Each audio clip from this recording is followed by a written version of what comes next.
런던에서 활동하는 언론인이자 작가인 톰 필립스라는 사람이 쓴 인간의 흑역사라는 책이 있습니다. 이 책은 지나온 역사 속에서 펼쳐졌던 인간들의 놀랍고도 황당하기까지 한 실패와 어리석은 이야기들을 아주 재미있게 풀어낸 책입니다. 그는 그의 책 전쟁은 왜 하나요? 라는 챕터에서 역사상 가장 무의미했던 전쟁 탑 6를 선정해 두고 있는데요. 그 중에 하나가 바로 모데나와 볼로냐의 전쟁입니다.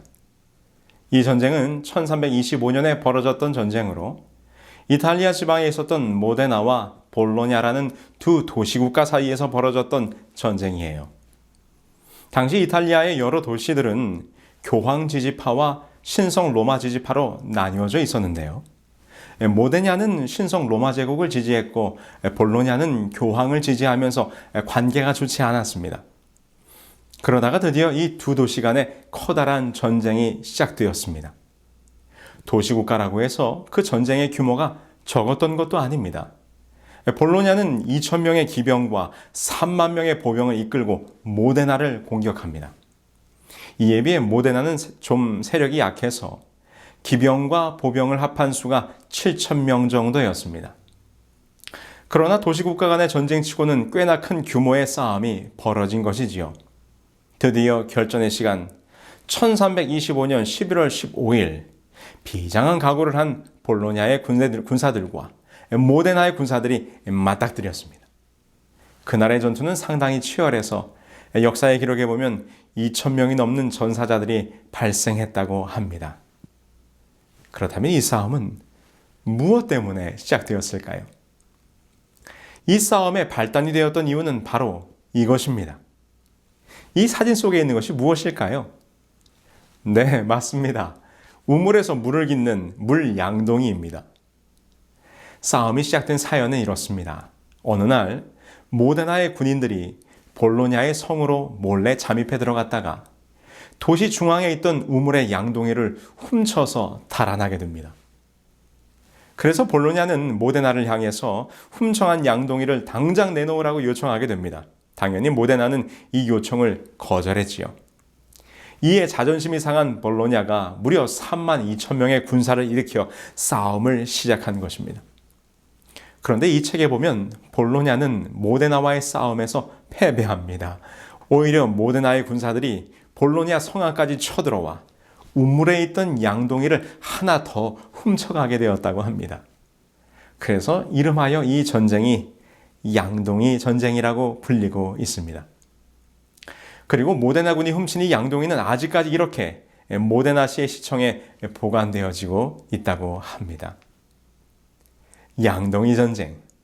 사실 발단이 무엇이 되었던 싸움에는 그 이유가 있을 것입니다. 그것이 작은 말 한마디와 같이 사소한 것일 수도 있고 재산의 피해나 인명이 죽게 되었던 심각한 이유일 수도 있을 것입니다. 그런데 성경에 보면 한 무서운 전쟁에 대한 기록과 예언이 담겨져 있습니다. 어떤 전쟁일까요? 아니, 무엇에 관한 전쟁일까요? 우리 다 함께 요한계시록 12장 7절로 9절에 있는 말씀을 보겠습니다. 하늘에 전쟁이 있으니 미가엘과 그의 사자들이 용과 더불어 싸울세. 용과 그의 사자들도 싸우나 이기지 못하여 다시 하늘에서 그들이 있을 곳을 얻지 못한지라. 큰 용이 내쫓기니 옛뱀 곧 마귀라고도 하고 사탄이라고도 하며 온 천하를 꿰는 자라. 그가 땅으로 내쫓기니 그의 사자들도 그와 함께 내쫓기니라. 이 말씀에 보면 한 전쟁의 모습을 기록하고 있는데 이곳에는 전쟁의 장소와 그리고 전쟁을 치르는 싸움의 주체들이 기록되어 있습니다. 전쟁의 장소가 어디입니까? 하늘입니다. 그럼 이 싸움을 하고 있는 존재는 누구라고 설명합니까? 바로 미가엘과 용이 싸움을 하고 있습니다. 계시록은 바로 이곳에 기록된 용이란 존재가 누구인지에 대하여 설명을 해주고 있는데요. 바로 옛뱀, 곧 마귀라고도 하고 사탄이라고도 하는 자라고 설명하지요. 그럼 용과 더불어 싸우고 있는 미가엘은 누구십니까? 이는 여호수아에게 나타났던 여호와의 군대 장관이요 다니엘이 보았던 큰 군주이신 미가엘, 곧 예수님이십니다. 자, 우리는 이 장면만 보아도 이 싸움이 보통 싸움이 아니라는 것을 알게 됩니다. 하늘에서 벌어진 대군 미가엘과 그에 대적하여 일어난 사탄의 싸움. 그런데 이 싸움의 현국을 보니 사단이 미가엘에게 밀리는 형국입니다. 계시록은 말하기를 사단이 하늘에서 내쫓기었다라고 기록합니다.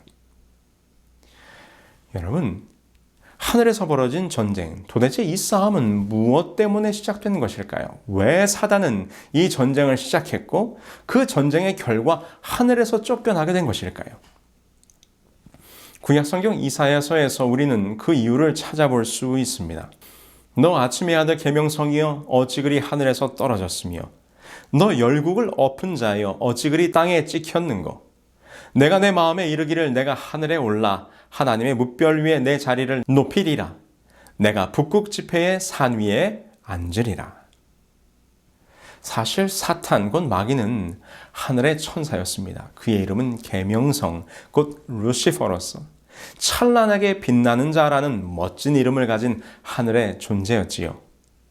그런데 지금 이사야가 한탄하면서 말하기를 그 아름답던 너 루스베라 왜 하늘에서 떨어졌느냐라고 물으면서 그 이유를 설명합니다.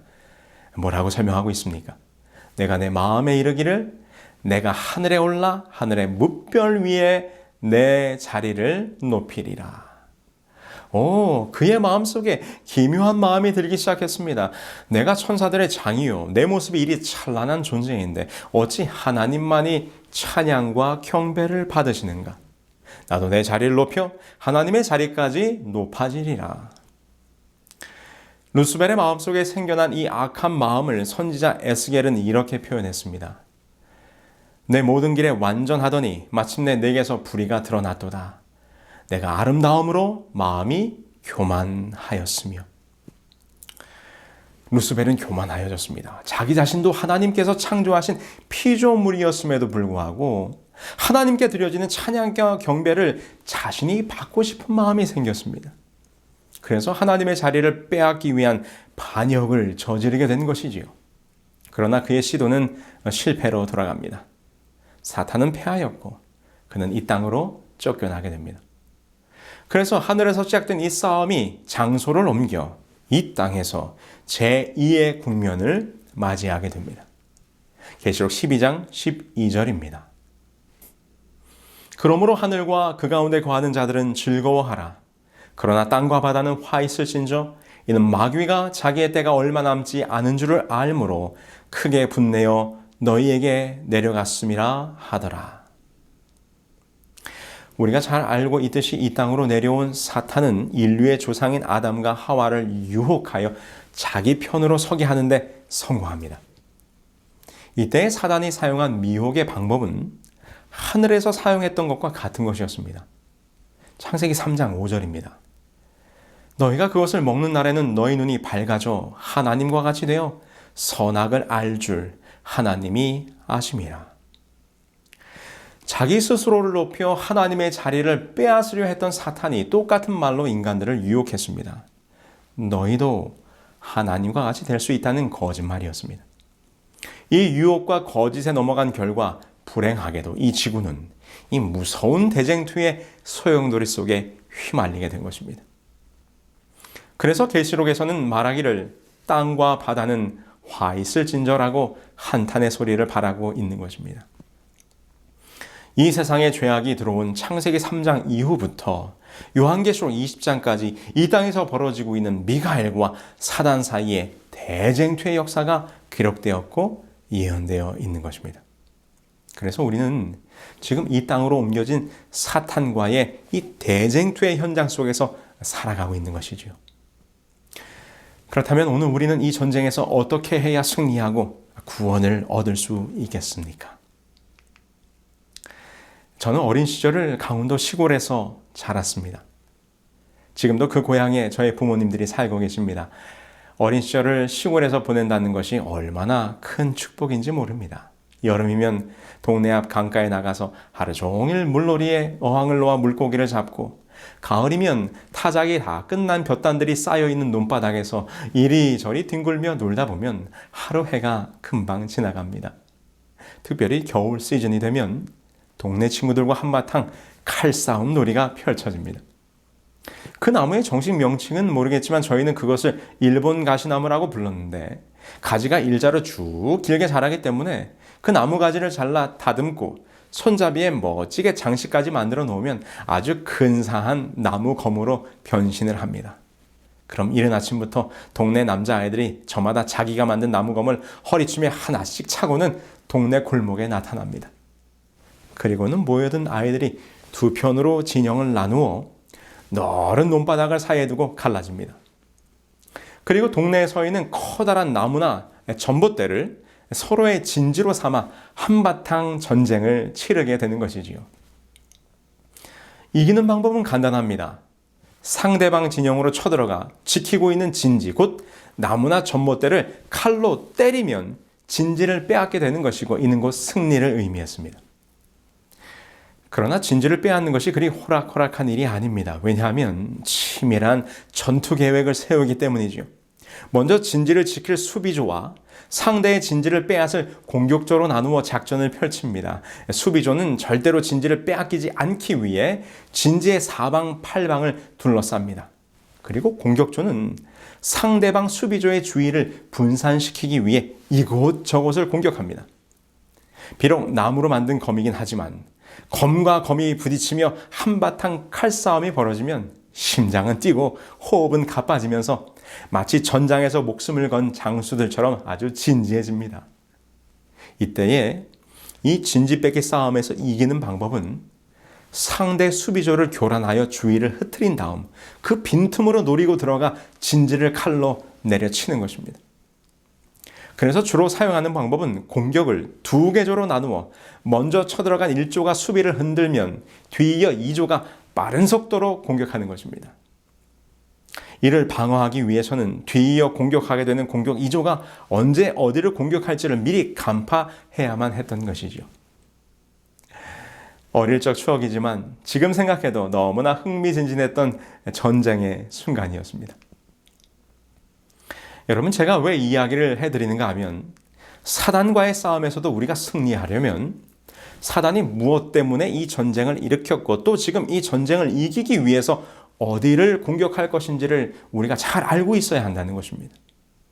왜냐하면 전쟁에서 진지나 고지를 빼앗기면 패배하는 것처럼 이 영적 싸움에서도 사단이 집중 공격하는 공격의 대상이 있다는 것입니다. 그럼 사단이 이 싸움을 통해 빼앗으려고 하고 무너뜨리려고 하는 그 공격의 타겟이 무엇이겠습니까? 그 목표는 분명합니다. 그것은 이 싸움을 시작하게 되었던 바로 경배요. 하나님께 경배가 드려지는 성소입니다. 그래서 끊임없이 사단은 하나님께 드려져야 할 온전한 경배와 경배의 자리인 성소를 공격해 왔습니다. 창세기 4장 5절을 보시겠습니다. 가인과 그의 제물은 받지 아니하신지라 가인이 몹시 분하여 안색이 변하니. 아담의 아들 가인과 아벨은 똑같이 하나님께 제사 곧 경배를 드렸습니다. 그러나 하나님께서는 아벨의 제사만 받으시고 가인의 제사는 받지 않으셨습니다.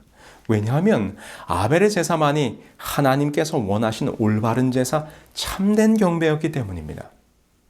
그런데 이를 본 가인의 모습을 성경은 분노했다고 기록합니다. 분노한 가인은 마침내 참된 예배를 드린 아벨을 죽이게 됩니다. 출애굽기 5장 3절에 보면 이러한 장면이 또 있습니다.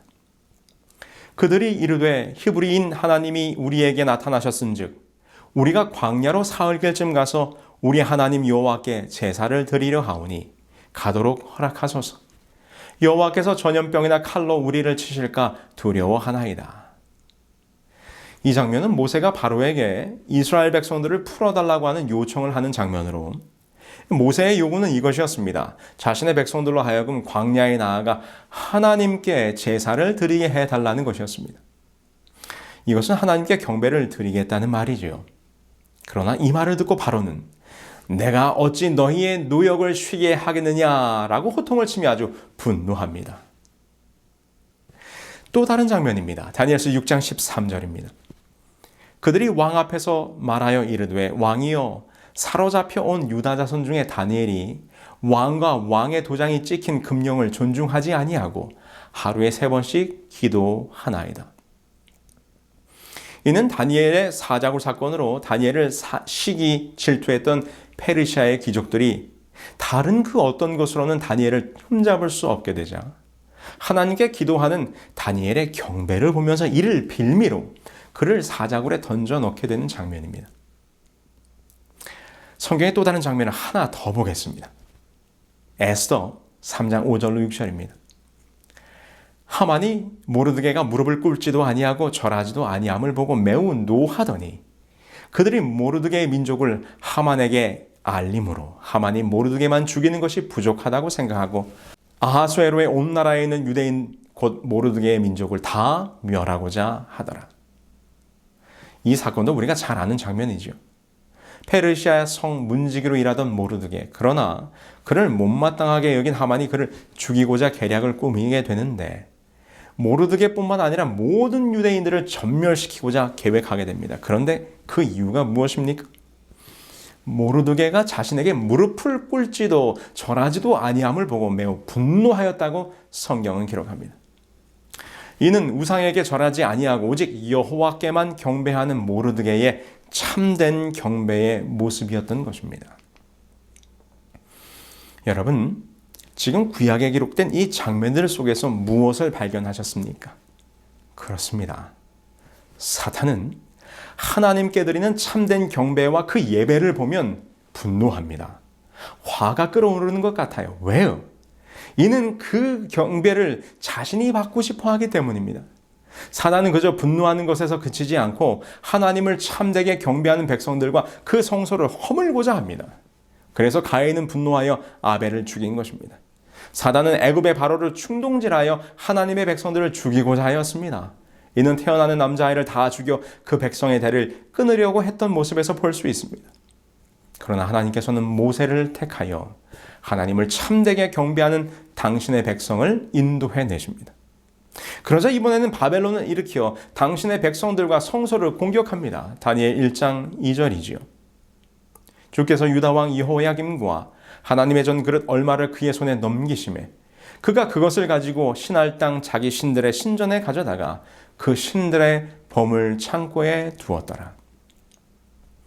바벨론이 쳐들어와 하나님의 성전을 공격하고 약탈했다고 성경은 기록합니다. 그런데 흥미로운 것은 그들이 여호와의 성소에 있는 물건들을 약탈하여 자기들의 신전으로 가져갔다는 것입니다. 여기서 더 놀라운 것은 바벨론의 신전인 에사길라가 하나님의 전인 예루살렘 성전과 구조뿐만 아니라 제사 방법도 매우 흡사하게 만들어졌다는 것입니다. 고대 이집트와 바벨론의 종교라는 책 459페이지에 보면 이런 설명이 있습니다. 바벨론 신전은 솔로몬의 성전과 거의 흡사하였다. 바벨론 신전도 2개의 뜰과 제사장들을 위한 방들과 성소와 지성소를 갖고 있다. 겉모양이 건축미나 설계상의 다양성도 없는 직사각형의 궤짝과 같다는 점에서도 같다. 심지어 기구의 세목에서도 같다. 바벨론 신전의 2 제단이 예루살렘 전에도 있고 시은좌며 진설병의 떡상도 그렇다. 참 흥미롭지 않습니까? 사탄은 항상 이렇게 하나님께 드려질 참된 경배의 모조품을 만들어 그 경배를 자신이 가로채는 일을 하고 있는 것입니다. 더 놀라운 것은 바벨론과의 전쟁을 통하여 실제적인 성소를 공격했다면 이제 바벨론인의 언어와 학문과 종교를 통하여 사람의 마음 성소를 공격합니다. 다니엘 1장 3절로 4절입니다. 왕이 환관장 아스부나스에게 말하여 이스라엘 자손 중에서 왕족과 귀족 몇 사람 곧 흠이 없고 용모가 아름다우며 모든 지혜를 통찰하며 지식에 통달하며 학문에 익숙하여 왕궁에 설만한 소년을 데려오게 하였고 바벨론은 이스라엘 백성들을 포로로 잡아갔습니다. 그리고 여러 가지 방법을 통하여 그들의 마음 성소에서 하나님을 지우려고 시도합니다. 교육을 통하여 식생활을 통하여 그들의 이름을 바꿈으로 사도 바울은 우리의 마음이 곧 하나님의 성전이라 말씀하셨습니다. 그래서 사탄은 지금 포로로 잡아간 이스라엘 젊은이들의 마음 성소를 파괴하고자 했던 것입니다. 그러나 하나님이 택하신 다니엘, 그는 사탄의 공격에 무너지지 않았습니다. 다니엘 1장 8절에서 이렇게 기록합니다. 다니엘은 뜻을 정하여 왕의 음식과 그가 마시는 포도주로 자기를 더럽히지 아니하리라 하고 자기를 더럽히지 아니하도록 환관장에게 구하니. 다니엘은 뜻을 정하였습니다. 이 부분을 히브리어의 의미대로 해석하면 바셈 다니엘 알리보, 다니엘은 그 마음에 두었다. 그냥 뜻을 정했다는 말보다는 히브리어 성경 표현이 더 마음에 와닿습니다. 그의 마음 성소에 하나님의 뜻을, 하나님을 모셨다는 것입니다. 하나님은 바벨론의 공격을 다니엘을 통하여 막아내신 것입니다. 모르드게의 사건 때는 어떻게 하셨습니까? 사단은 이제 페르시아를 일으켜 여호와께 참된 경배를 드리는 모든 유다 백성을 일순간에 전멸시키고자 작전을 세우게 됩니다. 그러나 하나님은 이때를 위하여 한 여인을 남겨두셨습니다. 에스더가 모르드게에게 회답하여 이르되 왕에게 나아가리니 죽으면 죽으리이다. 이 얼마나 놀라운 반전입니까? 이처럼 사단이 끊임없이 하나님의 참된 경배를 드리는 백성들과 성소를 공격할 때마다 하나님께서는 모세를 택하시고 다니엘을 세우시고 에스더를 부르사 사단의 공격을 막아내셨던 것입니다. 지금 이것이 구약의 시대 동안 대쟁투의 싸움이 이 땅에서 어떻게 진행되어졌는지를 보여준 일련의 사건들입니다. 이제 이 싸움은 새로운 단계로 접어들게 됩니다. 이 대쟁투의 역사를 설명하고 있는 요한계시록 12장의 말씀을 보시겠습니다. 요한계시록 12장 2절 그리고 4절입니다. 여자가 아이를 베어 해산하게 되매 아파서 애를 쓰며 부르짖더라.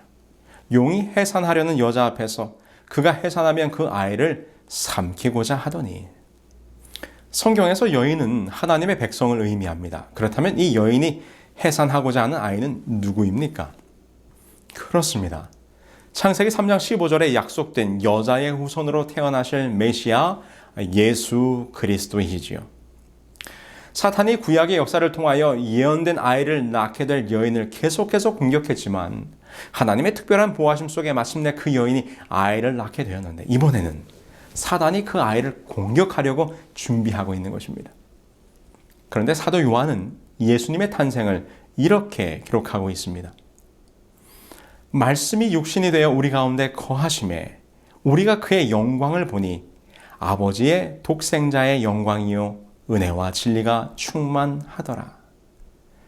흥미로운 것은 인성을 쓰시고 이 땅에 오신 예수님의 모습을 표현한 거하심에라는 말의 의미가 천막을 친다는 의미로 이는 하나님께서 모세를 통하여 성막을 세우셨다는 말과 같은 의미가 되는 것입니다. 이는 그리스도 자신이 성소에 있었음을 분명하게 드러내는 기록입니다. 이것은 예수님 자신의 증언으로도 확인할 수 있습니다. 요한복음 2장 19절에서 말씀하시기를 예수께서 대답하여 이르시되 너희가 이 성전을 헐라 내가 사흘 동안에 일으키리라. 이 아이를 삼키고자 하는 것, 곧 이 땅에 친히 임하신 성소를 공격하려고 하는 것입니다. 용이 지금 그 아이를 삼키고자 합니다. 창세기 3장 15절에 예언된 대로 타락한 인간을 구원하기 위해 육신의 몸으로 탄생하신 아기 예수를 없애버리기 위하여 헤롯 왕을 통하여 두살 아래의 남자아이들을 다 살해한 사건을 비롯하여 33년 반 동안 예수님을 넘어뜨리려 하였지만 예수님은 십자가의 구속을 완성하시고 하늘로 승천하시게 됩니다. 이 장면을 계시록은 이렇게 기록합니다. 그 여자가 아들을 낳으니 이는 장차 철장으로 만국을 다스릴 남자라. 그 아이를 하나님 앞과 그 보좌 앞으로 올려가더라. 이 말씀처럼 십자가에서 죽으신 예수님은 3일 만에 부활하셨고 하늘로 승천하셨습니다. 마가복음 16장 19절입니다.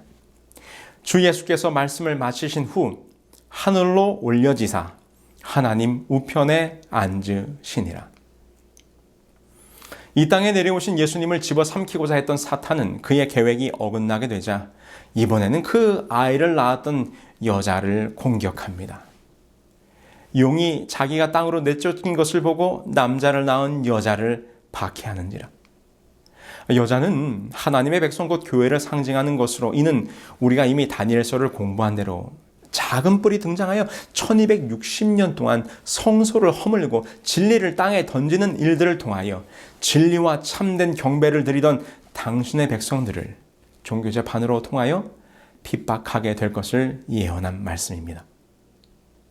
그래서 중세기를 통하여 진리의 말씀대로 살아가려고 했던 참된 그리스도인들은 이 핍박을 피하여 왈덴스인들이나 알비젠스인들과 같은 무리들처럼 광야와 같은 깊은 산중에서 믿음을 지켜야 했습니다. 이렇게 될 것을 계시록은 이렇게 예언했습니다. 그 여자가 광야로 도망하매 거기서 1260일 동안 그를 양육하기 위하여 하나님께서 예비한 곳이 있더라. 그러자 이번에는 사탄이 그 입으로 물을 강같이 토하여 여자를 떠나려 가게 하려고 하였지만 땅이 여자를 도와 그 여인을 구하게 되는데, 이 장면은 용이 그리스도인들에 대한 핍박뿐만 아니라 온갖 거짓 교리를 범람하게 하여 진리와 참된 경배를 근절시키고자 하였지만, 진실된 그리스도인들이 땅으로 상징된 당시의 황무지와 같았던 북미 대륙으로 피하게 될 것을 예언한 것입니다. 이는 실제로 1620년 구교의 핍박을 피하여 신대륙으로 넘어와 신교의 나라를 세우게 된 역사로 성취되게 된 것입니다. 드디어 이 싸움은 마지막 국면으로 들어가게 됩니다.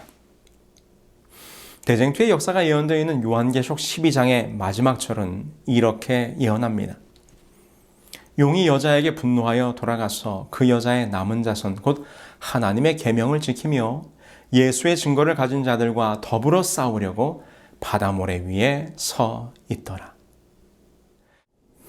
이곳에 다시 한번 분노하는 용의 모습이 기록되어 있습니다. 왜 사단은 분노합니까? 오늘 우리가 쭉 살펴본 사단과의 싸움에서 사단이 분노할 때는 언제였습니까? 그렇습니다. 하나님께 드리는 참된 경배와 성소를 볼 때 사단은 분노했습니다. 그러므로 지금 이 싸움의 마지막에서 용이 분노하는 이유는 용과 대적하기 위해 서 있는 그 여자의 남은 자손이 하나님께 참된 경배를 드리는 백성들이기 때문입니다.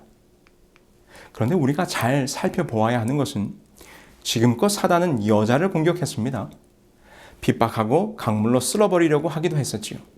그런데 이 마지막 싸움의 장면에서 용의 공격의 대상이 바뀌게 됩니다. 그냥 여자가 아니라 그 여자의 남은 자손입니다.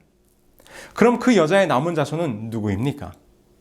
이곳의 남은 자손, 렘난트는 남아있는 것이란 뜻입니다. 옷감 파는 가게에 가면 천을 큰 두루마리로 말아 놓은 것을 볼 수 있는데, 천을 다 팔고 마지막에 남은 조각, 그 천 조각을 렘난트라고 부릅니다.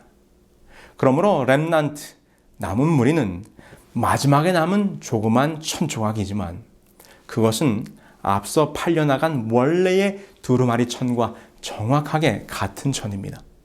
이와 마찬가지로 마지막 시대의 여자의 남은 자손은 사도시대 교회의 사도들과 성도들이 믿었던 원래의 복음, 원래의 계명, 원래의 교리를 간직하고 있는 그리스도인들을 뜻하는 것입니다. 사도 요한이 마지막 시대의 교회를 가리키면서 그 여자의 남은 자손이라고 부른 데에는 이유가 있습니다. 왜냐하면 마지막 시대의 여자의 남은 자손은 중세기에 광야에 피신했던 여자와 땅으로 피신했던 여자와 동일한 족보와 가문에 속해 있는 교회이기 때문입니다. 중세기에 성도들을 핍박하던 교회는 하나님의 교회가 아니었습니다. 중세기에 태양신의 교리를 받아들인 교회는 하나님의 교회가 아니었습니다. 초대교회의 신앙은 중세기에 광야로 피신해서 진리를 지켰던 여자에게 전달되었고, 그 신앙이 16세기 종교개혁자들에게 전달되었으며 그 신앙이 17세기에 미국으로 피신하는 여자에게 전달되었고, 그 신앙이 이 시대의 여자의 남은 자손에게 전달되었는데, 사도 요한은 그들을 가리켜 하나님의 계명을 지키며 예수 증거를 가진 자들이라고 부른 것입니다. 이는 곧 여호와 하나님을 참되게 경배하는 남은 자들이 있을 것이란 말입니다. 여호와를 올바르게 경배하는 안식일 진리를 회복하고 하나님의 보좌로 나아가는 성소의 진리를 바로 세우며 사람의 전통이 아니라 오직 성경의 말씀대로 순종하며 사는 것을 즐겨하는 무리들이 있을 것입니다. 저는 이 모든 성경의 예언과 역사를 살펴볼 때 이 마지막 시대에 그 여자의 남은 자손으로의 사명을 가진 교회는 어디일까요? 1800년대 초중반 영적 대각성 운동을 일으켰던 재림 운동을 통해 초교파적으로 재림을 기다리는 사람들이 모였습니다. 비록 우리가 기독교의 역사를 아시는 대로 그들의 재림 운동은 큰 실망으로 끝이 났지만 그 후에 성경에 대하여 더 깊이 연구하고 참 진리를 찾아 성경의 말씀대로 살아가려는 무리들이 생겨났습니다. 그들은 각 교파마다 가지고 있던 다양한 성경적 진리와 말씀들을 받아들여 진리의 반석을 든든히 세우기 시작합니다. 그들은 루터와 종교개혁자들이 주장했던 오직 성경, 오직 믿음, 장로교회의 성서 위주의 신앙, 감리교회의 중생과 성화, 가톨릭의 선행과 삼위일체 교리 등 성경에 확실한 근거를 가진 모든 교리들을 다 받아들였습니다. 이렇게 성경의 진리를 찾아 모인 무리들이 하나의 교회를 세우게 되었는데 그것이 바로 제7일 안식일 예수 재림교회입니다. 재림교회는 참 안식일을 회복한 무리입니다. 재림교회는 성소의 기별 위에 세워진 교회입니다. 재림교회는 종교개혁의 위대한 유산들을 물려받은 교회입니다. 재림교회는 이 시대를 깨우는 예언의 기별을 가진 교회입니다. 재림교회는 곧 오실 예수님의 재림을 그 누구보다도 힘있게 외치는 교회입니다. 이번 세미나를 통하여 새롭게 성경의 참 진리의 길을 깨달으신 분들이시여, 이 시대의 마지막이 다가오는 이때에 그 여자의 남은 자손의 자리에 함께 하시자고 간절한 마음으로 초청하는 바입니다. 세상에서 되어지는 시대의 징조들을 볼 때 분명히 주님의 때 곧 재림의 시기가 가까움을 확인합니다. 처처의 지진과 기근과 우리가 미처 경험해보지 못한 재앙의 징조들이 펼쳐지고 있습니다. 이제 시간이 얼마 남지 않았습니다. 이번 세미나를 통하여 여러분들의 삶과 시간과 진리의 길을 발견하셨다면 오늘 결심하시게 되길 바랍니다. 보라, 지금은 은혜 받을 만한 때요. 보라, 지금은 구원의 날이로다. 아울러 이 말씀을 듣고 계시는 재림 성도들이시여, 이 시대의 부르심을 생각하며 마음의 용기를 갖게 되길 바랍니다. 오늘 우리를 택하여 부르사 당신의 남은 자손으로 세우신 하나님의 놀라운 축복에 감사하시게 되길 바랍니다. 재림 성도로 살아가는 위대한 사명과 책임을 생각하며 우리 서로 힘을 내십시다. 이제 우리의 달려갈 길이 멀지 않았습니다. 나는 선한 싸움을 싸우고 나의 달려갈 길을 마치고 믿음을 지키었노라는 사도 바울의 고백이 우리의 고백이 되기를 간절히 소망합니다. 오늘 제가 앞부분에 말씀드렸던 진지 뺏긴 우리에 대한 이야기로 이 시간을 마무리하겠습니다. 제가 살던 강원도 시골 작은 마을, 온종일 허리에 나무칼을 찬 아이들이 논바닥 이곳저곳을 뛰어다니며 전쟁을 합니다. 그런데 이렇게 한창 칼싸움을 하다 보면 가장 극적인 장면이 연출이 됩니다. 그것은 바로 양쪽 편의 대장이 1대1로 맞붙게 되는 것입니다. 마치 고대 전쟁에서 약 진영의 장수들이 나와서 전쟁의 승패를 두고 한판 대결을 펼치는 것처럼 말입니다. 이제 저희들도 한 골목 가운데서 두 편이 맞닥뜨리게 됩니다. 그럼 양쪽 편에서 가장 나이가 많고 칼싸움을 잘하는 형들이 앞으로 나섭니다. 그리고 나머지 졸개들은 그 형을 뒤로 물러나게 되지요. 그리고는 이 두 대장 사이에 진검승부가 시작이 되는 것입니다. 그 칼싸움의 승패는 곧 전쟁의 승패와 직결되는 것입니다. 어른들 눈에는 동네 아이들 전쟁놀이지만 우리들은 매우 긴장이 되었습니다. 나무칼을 허공에 휘둘러 겁을 주기도 하고 발자국으로 스텝을 주면서 칼로 땅을 내리치면서 페이크를 주기도 합니다. 그러다가 나무칼들이 서로 부딪히며 딱 따다닥 소리를 내다가 누군가 앗 소리를 내면서 나무칼을 놓칩니다. 승패가 나누인 것입니다. 그렇게 그날의 전투가 끝이 나면 동네 아이들이 집으로 돌아가면서 서로 말합니다. 야, 아까 봤냐? 그 형 칼싸움 하는 거? 역시 누구 형이 잘해. 이긴 편 아이들은 승리의 기쁨을 가지고 집으로 돌아가는 것이지요.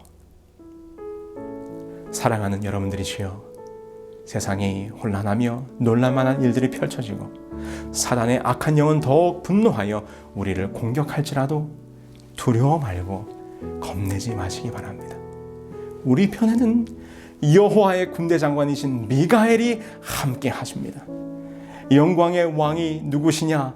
강하고 능한 왕이시요 전쟁에 능한 여호와시로다. 우리는 그저 예수님의 편에 서 있기만 하면 되는 것입니다. 그분께서 우리를 위하여 싸우실 것이요 사단과의 이 우주적인 대쟁투는 대군 미가엘 곧 그리스도의 승리로 끝나게 될 것입니다. 주께서는 이렇게 약속해 주셨습니다. 세상에서는 너희가 환난을 당하나 담대하라, 내가 세상을 이기었노라. 사랑하는 여러분들이시여, 어느 편에 서야 하시겠습니까?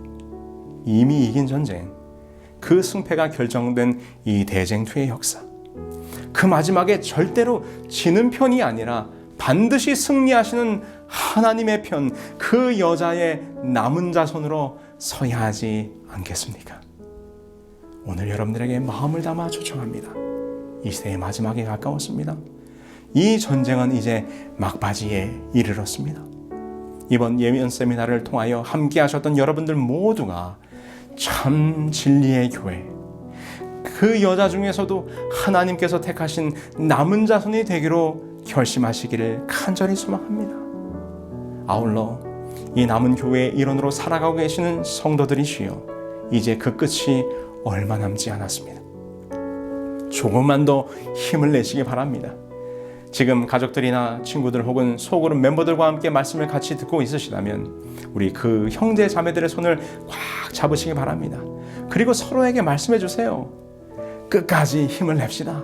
Finish strong. 주님 오시는 그날까지 이 진리의 교회와 함께 끝까지 견디심으로 우리의 삶과 신앙과 인생의 시간을 저 하늘을 향하여 고정하시게 되기를 간절히 소망합니다. 그래서 머지않아 이 대쟁투가 종결되는 그 순간 우리 모두 하나님의 편에서 이기는 자로 함께 서기를 바라면서 오늘 말씀을 마치겠습니다.